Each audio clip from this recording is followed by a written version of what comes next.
Hello, Chem 1 students. Mr. Foster here. I'm going to pick up on the gas laws where you left off. Hopefully you covered Boyle's law yesterday with Mrs. Grezik. I'm going to cover Charles' law.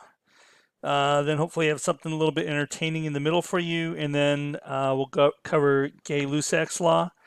And then you will know most of the gas laws. So let's start with Charles' law. It's going to be similar in terms of some of the terms that we used yesterday, but we're going to take it a step further. So first, Charles' law shows the volume and temperature relationship.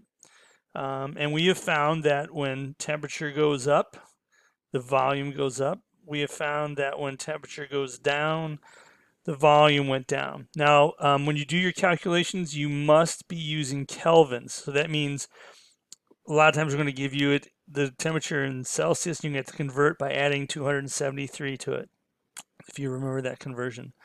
So here is Charles' law, which states that the volume over the temperature is equal to a constant. So in this chart, you want to fill in T is temperature, V is volume, and K is constant.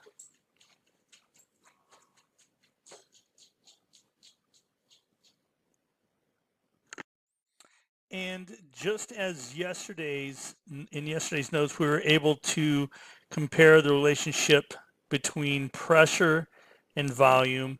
Charles' law is going to allow us to compare the relationship between temperature and volume.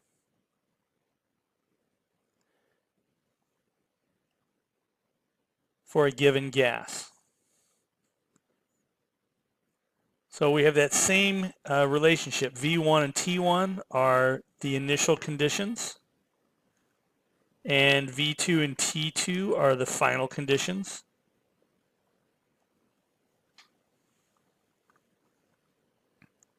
As long as you don't change any of the other variables. So if we take V1, our initial volume, divided by our initial temperature, that will be equal to our new volume, our final condition, over our new temperature. And let's put that to work. Let's try an example. So in this case, we have this story. A sample of neon gas occupies a volume of 752 milliliters at 25 degrees Celsius. What volume will the gas occupy at 50 degrees Celsius if the pressure remains constant? First thing I would like to do is convert that 25 degrees Celsius to Kelvin. So we're just going to add 273, which means that is 298 K. And then of course the 50 degrees Celsius, if we add that to 273, you're going to have 323 degrees Kelvin. Now we can set up our ratios. So we have 700 and our volume is 752 milliliter initially. So V1, 752 ml over 298 K. And that's equal to our V2, which we're trying to find, over 323 K. Now I'm really just trying to solve for this V2. And what's keeping it from being alone is it's being divided by that 323K. So I just need to multiply both sides by 323. Do that to this side as well. And then we'll solve for V2. If you put that into your calculator, it's going to be 752 divided by 298. and then multiply that by 323, you should get an answer of 815 milliliters, approximately. Remember, you have to show your units. That's it for number 1. Let's try another example. Actually, you try number 2 on your own and hit pause while you do that, and then I'll come back and show you how to do it in case you're struggling. So you might have started by adding 273 to your degrees Celsius to come up with your kelvins, which gives me an initial temperature of 338 K. That's T1. And my V1 was 4.22 liters. And then we want to know V2, the Celsius temperature. I'm sorry, it's T2 at our V2 of 3.88. So we can set that up. 4.22 liters over 338K is equal to 3.87 liters over our T2. This time, because we're solving for the temperature which is in the denominator, we're going to go ahead and cross multiply. So we're going to take that times that, and we're going to set it equal to 4.22 times our temperature. I'm going to work over on the left, so we have 4.22 T is equal to 338 times 3.87. I just realized I threw in an extra 7 when I drew that over there. Did not need it. All right. And so our final value is going to be T is going to be equal to 338 times 3.87 divided by 4.22, which is 310K. But they're asking for the answer in Celsius. So we're going to have to subtract 273 from that.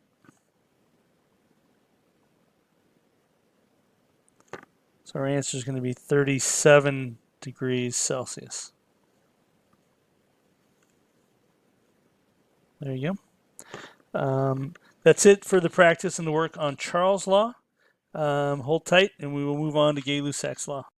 Hey, Chemistry 1 students. Mr. Foster here with a little break in between the notes. We're about halfway done. Wanted to throw just a little brain break in for you with a quick video clip of my dog Charlie doing one of her favorite tricks. And then I'll get you right back to the notes. If you like it, will you do me a favor? And even if you don't, will you stop in for our class Google Meet Wednesday during our class time? Just check in, let us know how you're doing, because we'd love to see your faces. Thanks for watching, and here's a video clip of my dog, and then back to the notes. Okay, so this is Charlie, and she's getting excited because she knows I have a treat. Charlie, have to sit. Yep. Charlie's going to show you her trick. Charlie, lay down. Roll over. Yeah, the girl. All right. That's Charlie. She would like another one, but she's not going to get one.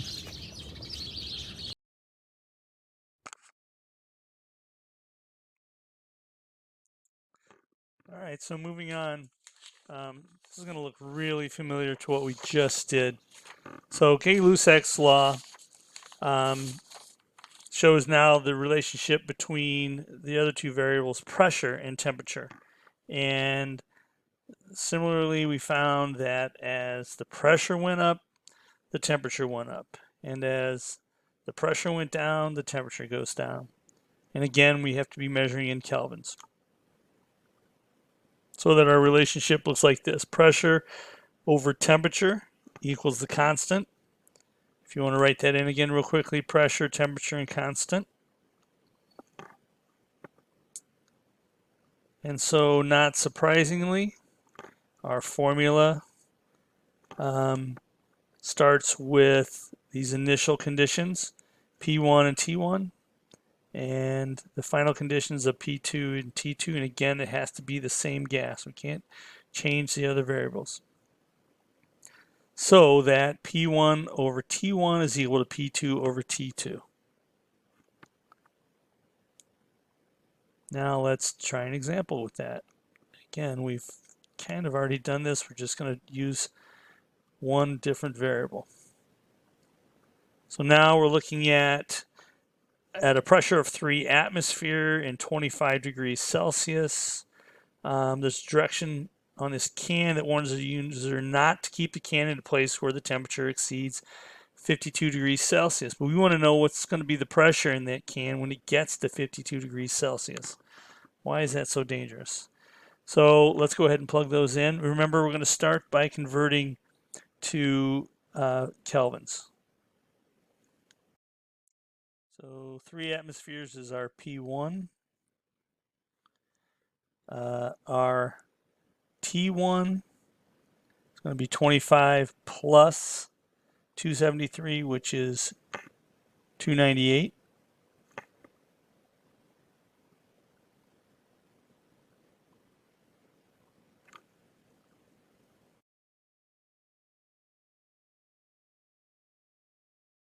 And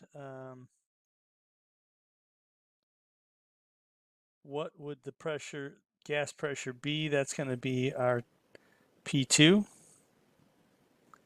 And our T2 is just going to be 52 plus 273, which gets us to 325 K.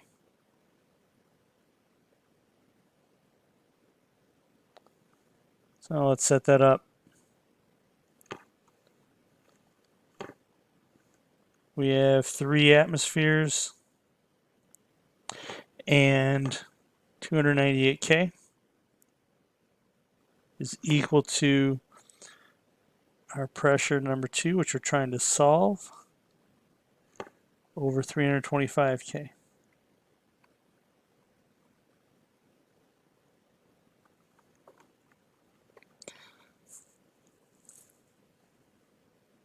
So we can really just say that P2 is equal to that 3 over 298. And then to get rid of this 325 on the bottom, we just have to multiply the whole thing by 325.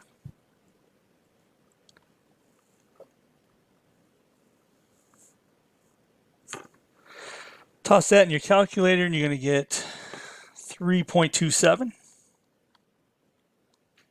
And remember, we're looking at pressure, so that's, in this case, we were talking about atmospheres.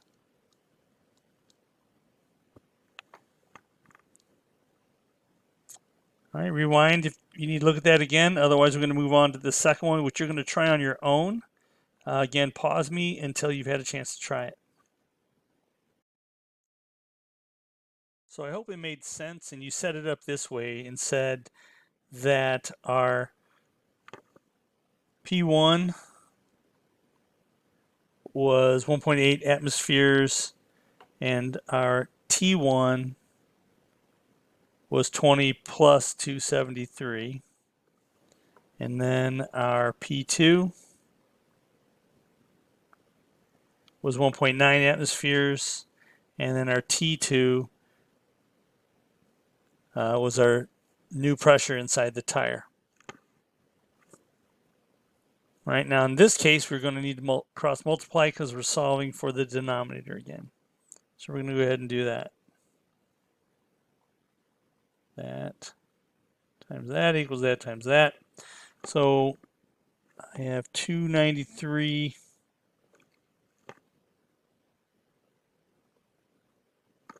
Hold on a second. I have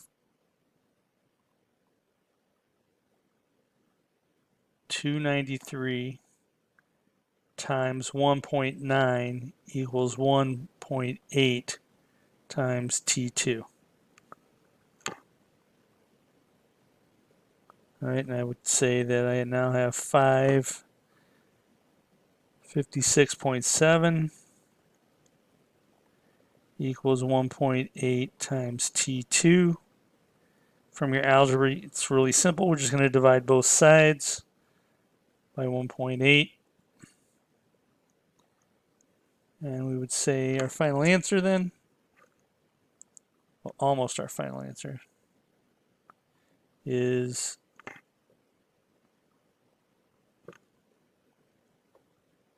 T2 equals 309. But that is in kelvins, and we asked for it in Celsius. So we're going to subtract 273. So that our final answer is 36 degrees Celsius. All right, that's it for those notes. I hope that made sense. If any of this doesn't, please check in with us during the class time. I will be available during our class time on Thursday. I'll talk to you then. Bye now. Thanks for watching.